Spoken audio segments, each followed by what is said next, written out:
Man Overboard. I'm Jason Horton. I'm Rebecca Lieb. And this is Ghost Town.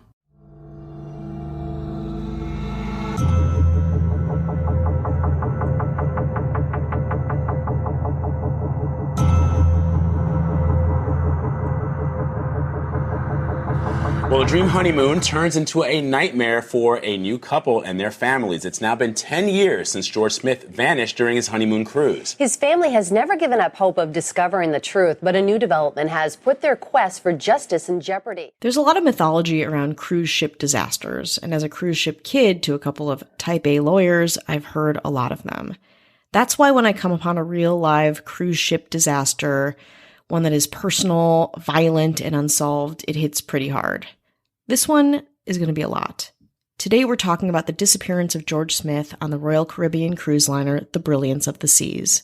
George Smith was born on October 3rd, 1978. He grew up in New Jersey playing basketball, riding his bike, playing football on his team at Greenwich High. He loved the British Office, playing jokes, and was just like a well-liked, genial jock guy. In high school and later at Babson College, where he studied computer science, business, and was active at his fraternity, Tau Kappa Epsilon. Says a college friend, he was a sweet guy, not too chatty. He wasn't the center of attention at a bar, but he was well-liked by everybody. Like every college student, he partied pretty hard, but we all did. After graduation, George took a job with a computer firm in Stamford, Connecticut, but surprised everyone when he quit his job in 2003 to come to work at Coscob Liquor, the family-owned liquor store in his hometown. But right before this happened, George met Jennifer Hagel.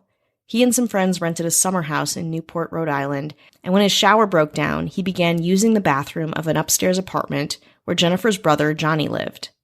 George was very quiet about his relationships, at least with us, but suddenly we started hearing the name Jennifer a lot, says George's sister, Bree.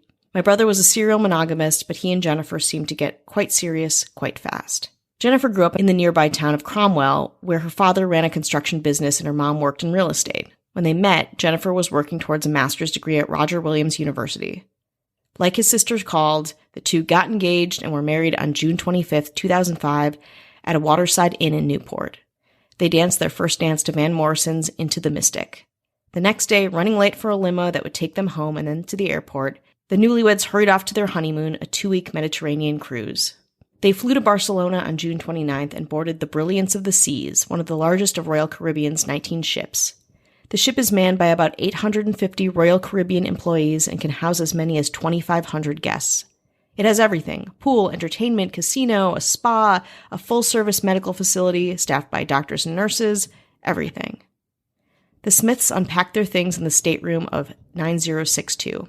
The first few days, they had a blast. Photographs show them embracing by the pool, just being newlyweds on vacation. On the second night, after many of the passengers had spent the day in Villefranche-sur-Mer, France, the noise of partying from the Smiths' room kept their neighbor, a man named Cletus Hyman, awake until almost 3:30 a.m. Something you should also know, Hyman is chief of police in Redlands and worked in law enforcement for 31 years. The next morning, Hyman walked by the guest relations desk and complained. On the third day, Friday, the ship docked in Italy, where the Smiths shared a car into Florence with a 20-year-old California college student named Josh Askin, who became their friend. Askin, who was traveling with his family, is described as an avid snowboarder, party guy, just wanting to have fun. George and Jennifer Smith met up with another group of young, kind of pro-party vacationers, 4 Russian-American men. The 4 guys were traveling with relatives, in their teens or early 20s, Jeffrey, Zachary, and Greg Rosenberg, and Rusty Kaufman. The men first attracted attention on Sunday night, July 3rd, 5 days into the cruise. The 4 had lit cigarettes in the ship's solarium, which contains a hot tub and was kind of the after-hours hookup area, and it was definitely non-smoking. When stopped by a ship's officer, 1 or more of the men allegedly cursed at him and kept on smoking. Another thing to mention, Brilliance of the Seas has an unusually high number of teenagers on board during this cruise. It was summer break, after all. After the smoking incident, the Rosenberg parents apologized, thinking the whole thing would blow over. That same day, George happened to meet the actress Tara Reid and took a very excited photo with her. After dinner, as the ship left for the Turkish coast, George and Jennifer Smith headed to the casino. Jennifer had said they hoped to meet up with another couple they'd gotten to know. Instead, by all accounts, they spent much of the evening gambling separately, Jennifer playing blackjack, George at a craps table, teaching Josh Askin the game. 3 of the Russian boys, including Kaufman, were also in the casino. The most detailed account of what happened in the casino comes from Askin's attorney, C. Keith Greer. According to him, Askin noticed Jennifer getting close to a handsome South African man named Lloyd Botha. When the casino closed at 2:30, the Smiths, along with Askin, went to the disco. Also in the elevator, Greer says, was Botha, who stood beside Jennifer, too close, according to Askin. He was definitely stepping over professional boundaries, says Greer. It was awkward, but I don't know that George noticed it at the time. Botha's attorney, Andrew Rear of Miami, denies that his client flirted with Jennifer at all. In the disco, according to all accounts, the group was joined by the Russian guys taking shots of absinthe, not sold on the Royal Caribbean cruise lines. It was probably smuggled on the boat. Before long, everyone was completely wasted. Askin, meanwhile, kept noticing that Jennifer was sitting very close to Botha. According to Kaufman's attorney, she was, quote, draping herself over the other men. In time, George noticed, too, Jennifer's flirtation. They started arguing, things escalated. Then Jennifer kicked her husband in the groin and walked out of the disco. According to Askin's account, Botha followed her, though Botha's lawyer says again, no flirting, no following, nothing. Jennifer insisted she remembers nothing after leaving the casino, and at 3:30 p.m. the disco closes. Of the young men with George at the time, only two, Josh Askin and Rusty Kaufman, via their attorneys, have publicly given a version of what happened next. According to both, George was too drunk to walk unaided, so Askin and the three Russian boys helped him to his cabin. When they arrived at the room, Jennifer wasn't there. George wanted to go out and find her. According to one account, George changed his shirt and then, with Askin and the three Russian guys, headed to the solarium. Jennifer was not in the solarium. The group then guided George back to his room, arriving at 4:02 a.m., a time verified by the room keycard's monitoring system. That was the last time George Smith was seen alive. There are two different versions of what happens next. And again, we're weaving in a lot of different versions from a lot of different attorneys. One version is from the police chief neighbor, Cletus Hyman. He says, he was awakened a few minutes after 4 a.m. by loud cheering, what sounded like a college drinking game in the Smith's stateroom. He pounded on the wall. The sound subsided for a minute or two, and then it happened again. Hyman picked up his telephone and complained to the operator. Then he heard voices drift towards the stateroom door. He thought at least one voice could be heard in the hallway. If so, this is important, someone may have left the room. Hyman tried to go back to sleep, but then he heard a loud argument on the balcony, 3 voices, but couldn't quite hear what they were saying. Around 4:15, Hyman saw 3 people leave the room. If George Smith was still alive in this room, the 3 men he saw could probably be cleared of any involvement in his death. But Hyman, out of respect for the FBI probe, and again, I don't know what the lines are, he still to this day will not say who he saw leave that room that night. The Smiths' other neighbors were Greg and Pat Lawyer, who heard many of the same sounds, but not all of them, and didn't see the 3 men leave. 2 of the 3 young men, they said, had accents. If Josh Askin is correct, 4 young men had taken George back to his room, Askin, Rusty Kaufman, and the 2 Rosenbergs. Kaufman's attorney, Albert Dayan, insists that all 4 left at the same time, that Hyman miscounted. But if only 3 left, that might mean someone was still in the room with George. No one is certain who was in the room after 4:15 a.m. Cletus Hyman continued to listen to a single voice in the Smiths' room. He is certain he heard a single person talking in a conversational tone. At the same time, he began to hear louder voices for around 8 minutes. There was movement in the room, and again, this was sporadic. It sounded like someone going in and out of the cupboards, drawers, maybe furniture being moved. The thought in his mind was that they were cleaning a room, that they had a party there, they were trying to get some things together, whatever. He was relieved. But between 4:20 and 4:25 a.m., Hyman heard a horrific thud, so strong that he felt the vibration from his bed. The sound was likely George Smith going over the balcony and hitting the canopy below. Ordinarily, he could hear the Smiths going in and out of their cabin. You could hear a lot of the doors open from neighboring cabins. But after the thud, Hyman did not hear the door open. Also, Royal Caribbean's monitoring system only tracks opening of a stateroom door when the key card is used from the outside, but not when the door is open from within the room to leave. So each of the 5 young men's lawyers are trying to say that they were not involved, or were just trying to help a drunk guy out. Kaufman insists the last he saw of George Smith was when the boys left him on his bed. George was so grateful, he says, that he actually kissed one of the boys and promised to buy them a round of drinks the next day. According to Askin, he was back in his own stateroom by 5:15 a.m. So, what was Jennifer doing during all of this? We will find out after a break. Hi, hello, how are you? Hello. How are you doing? Are you doing well? Do I always ask that? Yeah, but, It bears asking. Yeah, because then, maybe you look inward and you ask yourself that question. Ugh. I know, looking inward is Ugh. the last thing anyone wants to do. I look outward What does the mirror say? What does my bank account say? That's exactly what I look towards. Pop that collar and get out into the world and blame somebody. Tell you who I won't blame. People that are listening. Thank you. Thank you for listening Thank you to so the much. show. Thank you to all our patrons. Thank you to our government. Got some mayors in the house. That's right. We got a little Joshua Lambert, Hello. James Harrington, Hello. David Bull, Hello. Dara Rosenzweig, Hi. Ashley Matson, Ciao. Bella. I changed it up. and the one and only, the cream of the crop, That's right. our governor, Avian Noble. Nice. Thanks. And if you want bonus episodes, ad-free, early episodes with no chit-chat like this, you just want to consume whatever it is that we're putting out without Binge it. hearing about anything else. Patreon.com/GhostTownPod, and you can find a link to that in the description. I have one Apple Podcast review. Thank you to anyone who's ever given an Apple Podcast review. It's If you actually, haven't, go for it. I was going to say it's actually of the other ghost town that we discussed. The other ghost town pod with our friend Bree. Yeah. I can't stop thinking about it. Yeah, no, I'm here to support. Okay. Ghost towns want to team up. I'm good with it. Mm-hmm. I'll tell you that does not want to team up with us. Uh-oh. I want to like this 1 star. I do. I want to like this. But it is so fractured. It doesn't flow. No one cares about your cat. What? Give it a miss. Now, Take it back. I know what episode you were listening to when you heard that, and you would think from this review, what did I spend? 2 hours talking about a cat? It was probably, if it was 30 seconds, I'd be surprised. I think I mentioned it, and you said, oh, you talked about something personal, and that was it. Oh, really? That's all that it was. It was such a quick thing, and understandably, hey, listen, if you don't want to hear 30 seconds about a cat, that's fine. And if I heard it, I'd be like, oh, that's cool. If it was 10, 20 minutes on, okay, maybe I don't want to hear that much about it, or maybe I would be in the mood. I don't know. But for somebody to zero in, and there's a lot of annoying things that we say in the middle of the episodes. They're not like during, it's not like they were like, and then they found the body in the trunk. P.S. I got a cat. Yeah, it's not how it went.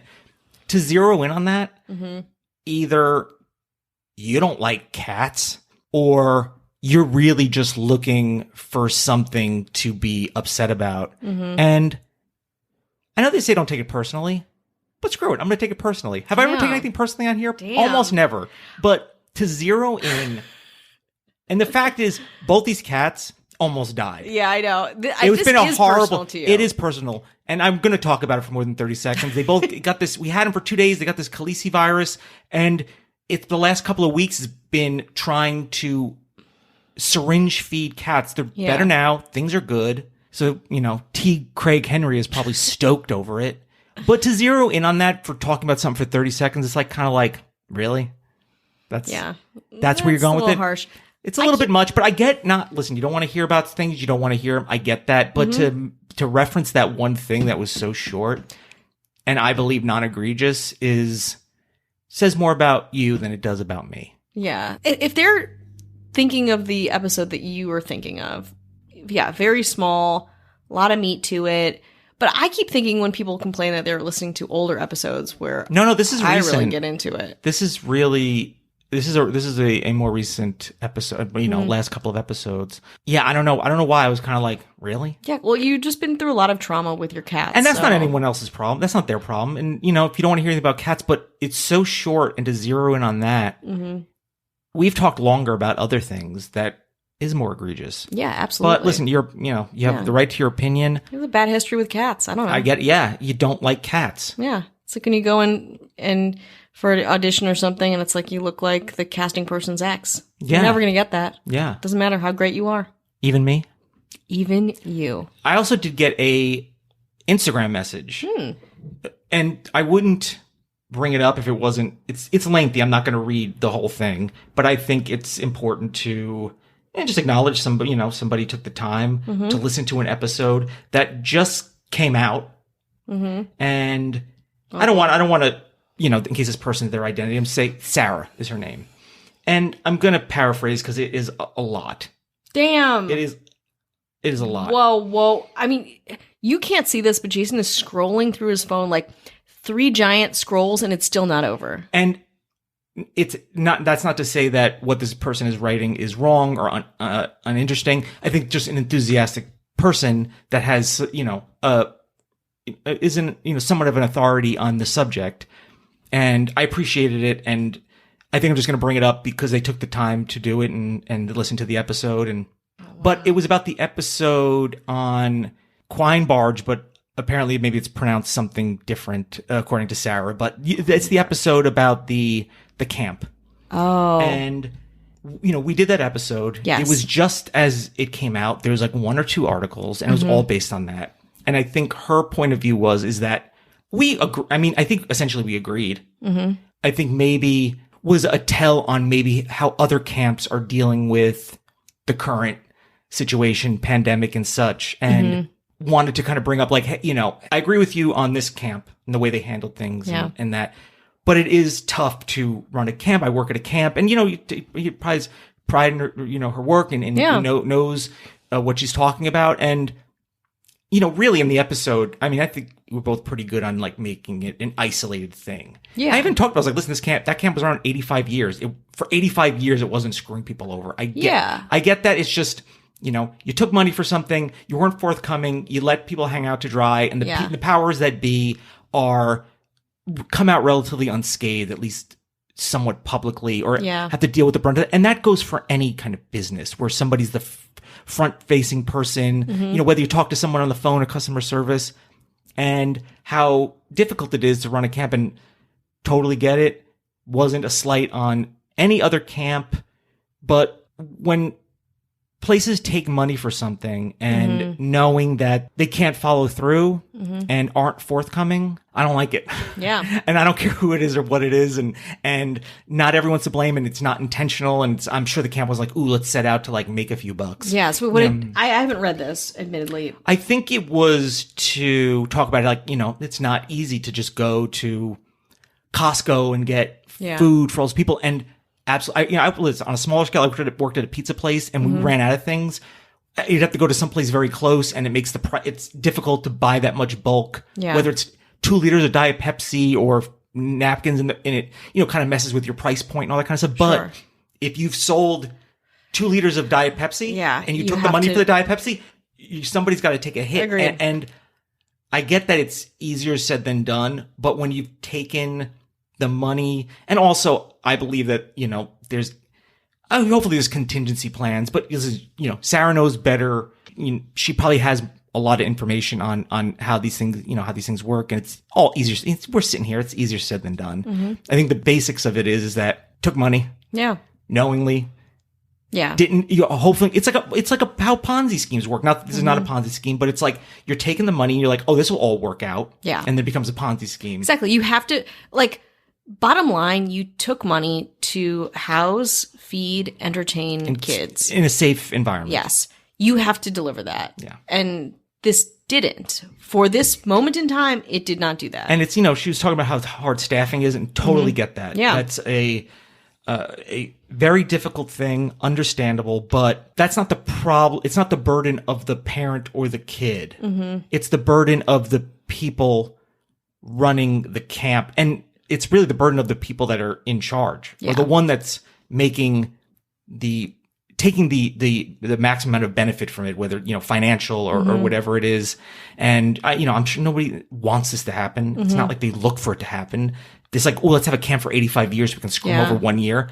I totally get that. It was a sensational article, Firefest of camps. Sure. But that's the job of the Daily Mail. It's the job of people competing in an environment where there's, read our news and not theirs. It's our job. Yeah. To have an opinion on it and talk about it. And as long as I'm not like making something, not lying, intentionally lying, going, oh, you know what I mean? Like, 50 kids were kidnapped and, sold into, whatever. Yeah. As long as we're not doing that, it's an opinion, and kind of still stick with it, but totally understand where she's coming from. And it's, obviously it's not a slight. It's not even a slight on that camp, except for this incident. Exactly. Well, also just bad leadership, I think a lot of the stuff that happened, it's like, oh God, like if there were people who were making decisions, like with anything, I think I think she worked at a camp, and I don't know if she owns camps or something like that, but I think a lot of this comes from the higher ups. A lot of the direction that really turns things sour isn't about the people that work there specifically. It's about the whole culture and the leadership of that culture. So, I mean, yeah, I still stand by it too. I haven't read it, but I can't wait. No, and just to be clear, it's not like she's not making excuses for them. Yeah. I think we're in agreement on that. I think it's just to have an understanding on how, even, like I even said, best laid plans don't always work out. That's fair. Totally get that. But this is something that happened, and we talked about it, and based on the information, and if these two articles lied, then that's a different story. Yeah. Then happy if they redact. Yeah. I will redact. Yeah. Happy to. But until that point, it's like I can only talk about what I can talk reported. about. Yeah. So it's understand it's tough, but you can't take people's money and not provide. And not be forthcoming of it. It's like there's just nothing more for me to say on that. And hopefully it got all worked out and everyone's fine and the camp will be back next year or whenever they do it. I hope they do. I hope they do. Listen, it's been around for a long time. Yeah. More power to you. Just get your shit together. And camps are, it's got to be a tough business that I don't know what the trajectory is, if it's, were summer camps more popular in 1980, 1990, 2000, now 50 years ago, I don't know what that is, how that industry is going. I hope well. Mm-hmm. Hope people are employed and get to do what they love, and kids have a place to go, because it might be tough for people to what do I do in the city, or there's no place to I want to learn archery or whatever the case is. And I hope they do flourish. And I know it's probably very, very tough. And this is just an isolated incident. Yeah. Should we get back aboard the cruise ship? I have one more thing to say. Oh. My Invisalign still bothers me. All right. But I won't take that out on everyone else. So. Oh, no? Yeah. Sure? Yeah. I won't punish anyone anymore. Okay. Sorry. Okay. At least I'm not talking about my cat, so. Or cats in general. That's right. Okay, let's get back to the whereabouts of newlywed Jennifer. According to several witnesses, Jennifer was seen leaving the disco at about 3:15, just minutes before George and his friends left. It would have taken her less than 5 minutes to return to her room. If she had walked directly there, she would have met up with George, Askin, and the Russian men. Most people think Jennifer didn't return to the room. From the disco, she took the elevator down to deck 9, where she was evidently too drunk and became disoriented. Instead of turning right the direction of her room, she turned left into the hallway. From there, she walked until she arrived at a locked maintenance door, where she slumped down and fell asleep. Her attorney, James Walker, has suggested that Jennifer may have been drugged. She doesn't remember anything after leaving the casino, and she sticks to that story. It's also possible that someone led her to the alcove and left her there. She forgot about it after blacking out. What we know is that when her husband tumbled overboard, she was passed out in a hallway. A security guard found Jennifer a little after 4:30, just about the same time the two other security guards responded to Cleet Hyman's complaint and found the Smith stateroom silent. On a walkie-talkie, the guard who found Jennifer buzzed the nurse on duty that morning. The nurse suggested he apply a wet paper towel to her forehead in an attempt to wake her up. Then he did. She woke, gave her name, her stateroom number, and said, "I'm okay." 2 more security people appeared and helped her to her feet. Jennifer was able to walk, but not very well. 2 men went to her room. 2 men stayed with the still confused Jennifer. The men at the room knocked. Nobody was there, and they left. Jennifer re-entered her cabin with security at 4:57. Royal Caribbean says none of its men noticed anything amiss, no signs of struggle, blood, or foul play. She then slept there for 3 hours until 8 o'clock. When she awoke and George wasn't there, she didn't worry. She claimed he had slept outside their stateroom at least one other evening during the cruise. The Smiths had massage appointments at 8:30 a.m., so Jennifer just went to hers and got a massage. About the time Jennifer arrived for her massage, passengers noticed the bloodstain on their white canopy. The ship's intercom paged Mr. and Mrs. Smith. 3 officers went down to meet Jennifer at the spa room. She said she had no idea where her husband was. She assumed, again, he might be sleeping somewhere else aboard the ship, which he had done before. The officers, who refrained from mentioning the bloodstains for fear of alarming her, escorted Jennifer to the nurse's office. A few minutes after the Smiths were paged, Askin approached a ship's officer and volunteered that he had been partying with the Smiths late the previous night. Jennifer and Askin went ashore to be interviewed by the Turkish police. Neither Rusty Kaufman nor any of the Rosenbergs were interviewed. Tara Reid was also called in for questioning and said to law enforcement, quote, How many more years are you going to pick on me? There's other new young bad girls. Move on to someone else. The Turkish police in Royal Caribbean handed investigation materials to the FBI, including the findings of found droplets of blood on the bedsheet and a towel in the stateroom. With permission from the authorities, cruise captain Lakderdis ordered the bloodstains hosed off at 6 that evening and prepared to leave Turkey. Several days later, he filed a report with authorities in the Bahamas, where the ship is chartered, terming George's disappearance a, quote, probable accident. The Smith family attorneys have used this to suggest a Royal Caribbean cover-up. The Royal Caribbean attorney says the captain acted on a premature assumption and calls the report's filing a stupid mistake. That night, Jennifer then boarded a Lufthansa flight for Connecticut. That evening, the Brilliance of the Seas left the Turkish coast and headed back into the Aegean towards Athens. 2 more incidents involving the 4 Russian boys allegedly occurred over the next 48 hours. One evening, Greg Rosenberg had an ID dispute at the disco. Then, while ordering room service, the 4 of them were being belligerent and rude. Parents again were summoned, and they apologized to the cruise staff. On Thursday, July 7th, an elderly passenger had a heart attack and died. Later, a 20-year-old woman arrived at the medical center and asked a nurse about the morning after pill. She admitted that she had been raped and videotaped by Rusty Kaufman and the 3 Rosenberg boys.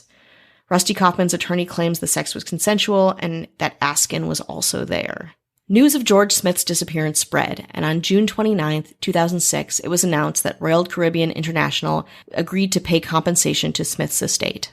The investigation continued, and in 2012, the Mafia division of the FBI took on the case. Smith's disappearance had led to a wider interest in cruise ship reform also, so that's a good thing that happened from all of this. In 2013, the Cruise Lines International Association introduced a passenger bill of rights.